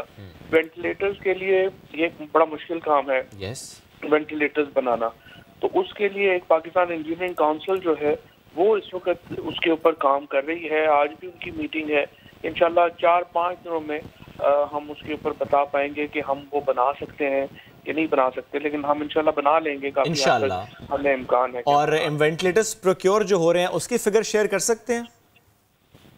वो तो भी चाइना से, जो कल जनरल अफसर साहब ने जो चेयरमैन NDMA है वो चाइना से प्रोक्योर कर रहे हैं। तकरीबन इनका जो टारगेट है वो ये है, इस वक्त तकरीबन पूरे मुल्क में 2500 वेंटिलेटर है, और कहते हैं कि काम जो करता है वो तकरीबन 1500 वेंटिलेटर काम करता है। अब इसको हमने डबल करना है, 1500 से हम इसको 3000 काम जो वर्किंग वेंटिलेटर्स है उनके ऊपर जो है वो ले जाएंगे। फिर भी जाहिर है कि बड़ी थोड़ी है, असल काम तो यही है कि आपने घर में जो है अपने पाकिस्तान के अंदर हमारे अपनी इंडिजिनस प्रोडक्शन हो, ताकि हमें जितनी ज़रूरत हो फिर हम उसमें करें। अब जैसे फ्रेंड हमारे जो ये हमने बनाया है, जो सैनिटाइजर भी हम बाहर से मंगा रहे थे, या ये किट्स भी बाहर से मंगा रहे थे, या वेंटिलेटर्स भी। इसके अलावा भी हम पाकिस्तान काफ़ी अर्से के बाद हम एक इंटरनेशनल एफर्ट्स का भी हिस्सा हैं जो वैक्सीन डेवलप करने के ऊपर है। इस वक्त आप WHO के तहत एक बहुत बड़ा प्रोग्राम चल रहा है। फिर इंडिविजुअली हमने डॉक्टर अताउर रहमान जो पाकिस्तान के बड़े नामवर साइंटिस्ट हैं, उनको हमने ये जिम्मेदारी दी, वो इसके ऊपर काम कर रहे हैं। फिर आज इंशाल्लाह मैं पाकिस्तान साइंस फाउंडेशन का एक और स्टडी जो है वो हम लॉन्च कराने लगे हैं कि पाकिस्तान में हमें पहले ये पता चले कि ये जो कोरोना है ये किस तरह के लोगों को ज्यादा हिट किया है, जेंडर क्या है, औरतों को ज्यादा हिट किया है, मर्दों को ज्यादा हिट किया है, किस एज ग्रुप को हिट किया है। फिर देखिए ये भी हुआ है कि मसलन पाकिस्तान में जो ज़ायरीन है उनमें से एक ग्रुप जो है उसको कोरोना हुआ है, जो साथ ही और लोग थे उनको नहीं हुआ। तो क्या वजह है, उनको क्यों नहीं हुआ, और क्या वजूहात हैं बच्चों को नहीं हो रहा। तो इसलिए हमने ये सारे सवाल हैं जिनके जवाब के लिए हम एक पूरा R&D अपनी जो है वो लॉन्च कर रहे हैं। इंशाल्लाह हफ्ते 10 दिन में वो भी मुकम्मल हो जाएगा। और वैक्सीन के ऊपर हमारी चाइनीज अमेरिकन लेबॉर्ट्रीज के साथ हमारी कोऑपरेशन, कुछ हर्बल हमारी हर्ब्स ऐसी हैं जो कि वेस्ट में नहीं है, तो वो इम्पोर्टेंट है कि हमारा कोऑपरेशन उनके साथ हो, और अल्लाह करे कि हम जल्दी कामयाब हो जाए इंशाल्लाह।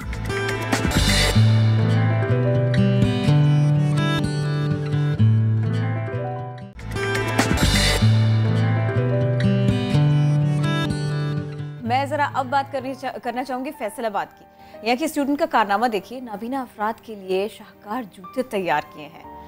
ये इनको मंजिल तक पहुँचने के लिए बड़ी मदद देंगे और रुकावटों को दूर करेंगे। ये सब कुछ कैसे होगा, शाहीन शहजादी की रिपोर्ट देखते हैं। Distance from the hurdle is about 100 centimeters. Class में बहुत अच्छे प्रोजेक्ट थे, पर ये कि आइडिया जो था वो हमारा थोड़ा डिफरेंट था, क्योंकि हम एक कम्युनिटी को टारगेट कर रहे थे। मेरा नाम शानजा मुनीर है और मैं GC यूनिवर्सिटी में IT डिपार्टमेंट की स्टूडेंट हूँ। मेरा प्रोजेक्ट बेसिकली जो एक कम्युनिटी है हमारी, जो ब्लाइंड पर्सन है उनको टारगेट करना था। उनके लिए हमने सोचा है कि एक ऐसा शूज़ जो है किया जाए जो उनको हेल्प आउट करे, उनको जो है वो पता चले कि उनके सामने कोई हर्डल आ रहा है। इसके हमने ऑन ऑफ बटन रखा हुआ है, जब हम इसे ऑन करेंगे तो ये एक वेलकम मैसेज देगा that I am your guider Alina, please wear the smart shoes. Hello Shanza, I am your guider Alina, please wear the smart shoes. इस मैसेज के बाद जैसे ही आप 200 सेंटीमीटर के जो है रेडियस में अगर कोई हर्डल आ रहा है तो ये उसके कांटेक्ट में जैसे ही आएगा तो ये एक वॉइस मैसेज जनरेट करेगा, please stop, hurdle is too close. अगर हर्डल जो है वो 150 से जो 100 सेंटीमीटर की रेडियस में आ रहा है तो ये फिर से एक वॉइस मैसेज जो है वो जनरेट करेगा। एडिशन इसमें ये होगी कि ये वो डिस्टेंस भी बताएगा कि जो डिस्टेंस है आपका हर्डल से वो 100 सेंटीमीटर तक का है। ब्लाइंड पर्सन को अगर वो ट्रैफिक में है, शोर में है, उसको सुनाई नहीं देता कि जो वॉइस मैसेजेस को आ रहे हैं, तो फिर वो किस तरह से किसी भी हर्डल से बच पाएगा। इसमें एक वाइब्रेशन मोटर फिक्स की हमने, वो वाइब्रेशन मोटर ऑन हो जाएगी अपनी हाफ स्पीड पर, तो उसके पाँव में जब वाइब्रेशन होगी तो उसे पता चल जाएगा कि उसके सामने कोई हर्डल है। अगर उसे तब भी नहीं पता चल रहा है, वाइब्रेशन उसके लिहाज से अगर वो कम है, तो ये जो 0 से 30 सेंटीमीटर की रेडियस में आएगा वो हर्डल, तो ये वाइब्रेशन अपनी फुल स्पीड पे ऑन हो जाएगी और वो ब्लाइंड पर्सन जो है वो इजीली उसे ये पता चल जाएगा कि उसके सामने कोई हर्डल है। हमने इसमें एक ट्रैक आर भी अटैच किया हुआ है, मतलब अगर जो ब्लाइंड पर्सन है वो कहीं लॉस्ट हो जाता है तो उसकी जो फैमिली है, उसके रिलेटिव्स जो हैं वो उसे फाइंड भी कर सकते हैं कि वो कहाँ पे है। कितना खर्चा आया आपके सारे प्रोजेक्ट में और क्या ब्लाइंड पर्सन इसको अफोर्ड कर पाएंगे? इस पर जो कॉस्ट आई है वो तकरीबन 10 to 12,000। अगर हमें इसे लार्ज स्केल पे करना है तो इसकी जो है प्रोडक्शन की कॉस्ट जो है कॉस्ट भी मिनिमाइज हो जाएगी और इसको हम और अच्छे से आगे कर सकते हैं।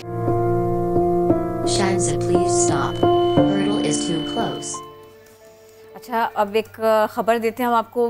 पुराना मामला अब रंग लाया, ज़रूरी था मुसलमानों के लिए जो सिल्वेनिया में आबाद थे, इनके लिए जद्दोजहद रंग लाई है और 50 साल के बाद रुकावटें दूर हुई, मुखालिफतों को शिकस्त मिली और यहाँ पर पहली मस्जिद का इफ्तिताह कर दिया गया। दारुल हुकूमत में कतर की माली मदद से मुसलमानों के लिए पहली इबादतगाह का क़याम अमल में लाया गया है। स्लोवेनिया में मस्जिद की तामीर की दरख्वास्त 1960 में उस वक्त दी गई थी जब स्लोवेनिया एक खुद मुख्तार रियासत नहीं थी बल्कि कम्युनिस्ट यूगोस्लाविया का हिस्सा थी। ताहम उस वक्त से ही मस्जिद के क़याम की मुखालफत की जाती रही जो कि आज ख़त्म हुई, इस तरीके से कि वो जो जद्दोजहद थी वो इस कदर रही कि कामयाबी इनको मिली। अब सेगमेंट है हेल्थ से जुड़ा और जब हेल्थ की बात करते हैं तो सबकी कोशिश क्या होती है, अपना वज़न मेंटेन करना, अपनी हेल्थ को मेंटेन करना। और वज़न जब हम कंट्रोल करने की बात करते हैं, फिट रखने की अपने आप को बात करते हैं, बहुत सी वर्जिश हम आपको करवाते भी आए हैं इस नया दिन के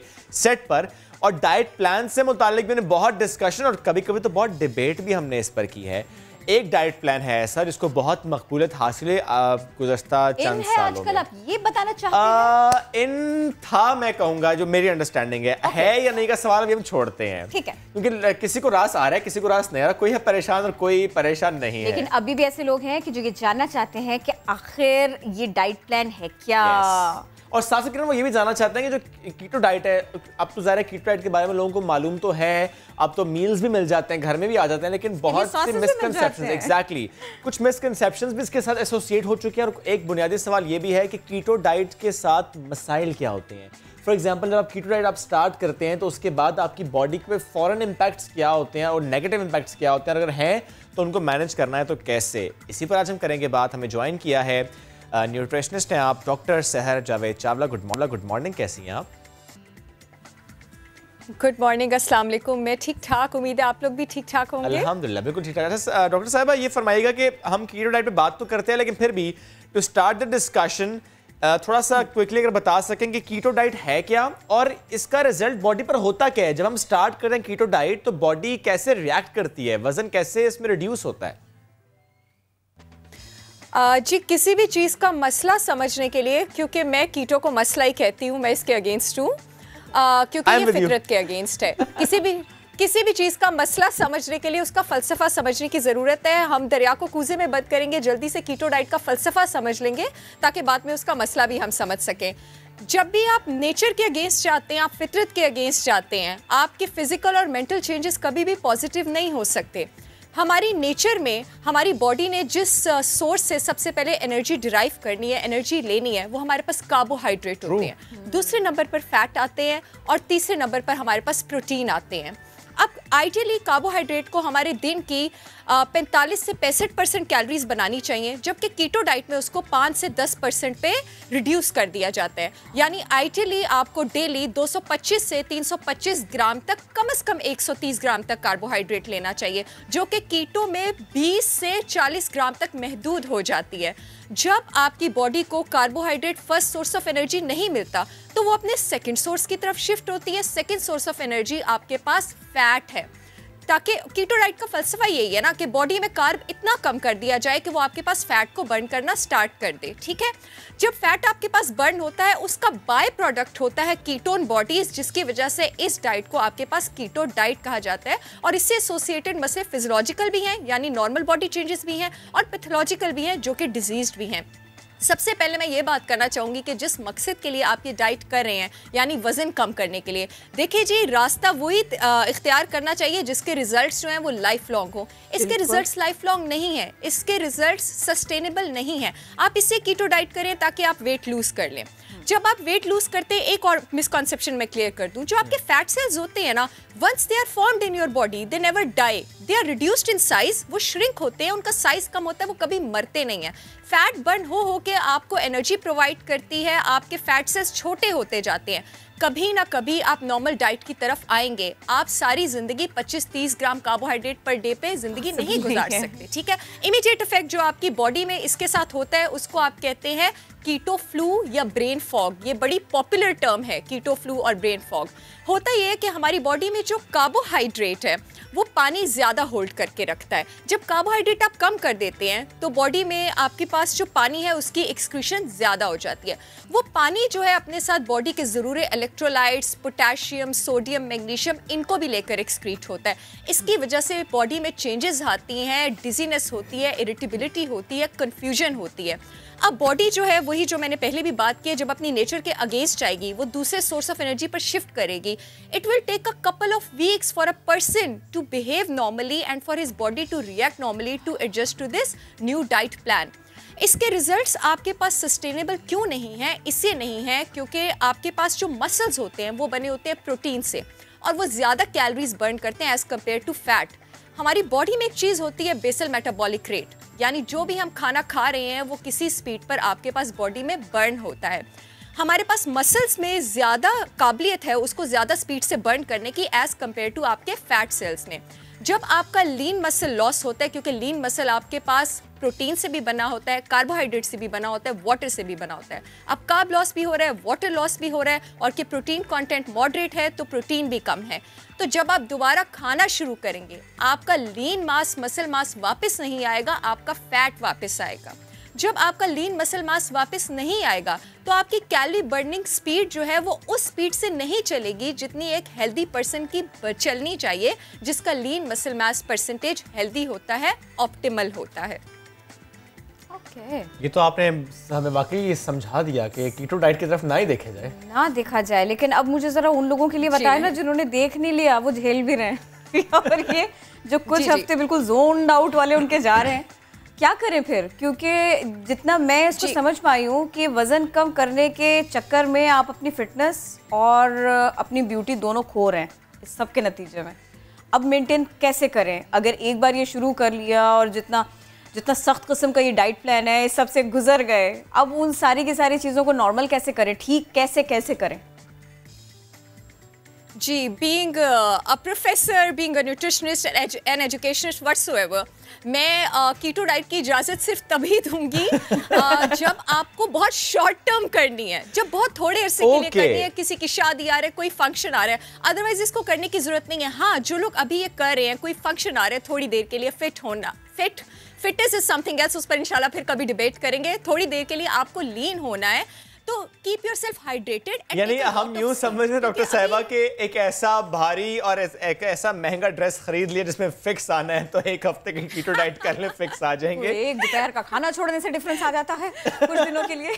क्या बात है, हर किसी के साथ ऐसा मामला नहीं होता। ये जो आपने बात की ना, शॉर्ट टर्म अगर आपने कोई अचीव करना है गोल, शॉर्ट टर्म से मुराद क्या है? एक हफ्ते की डाइट, यानी कि शादी है तो एक हफ्ता पहले कर लें?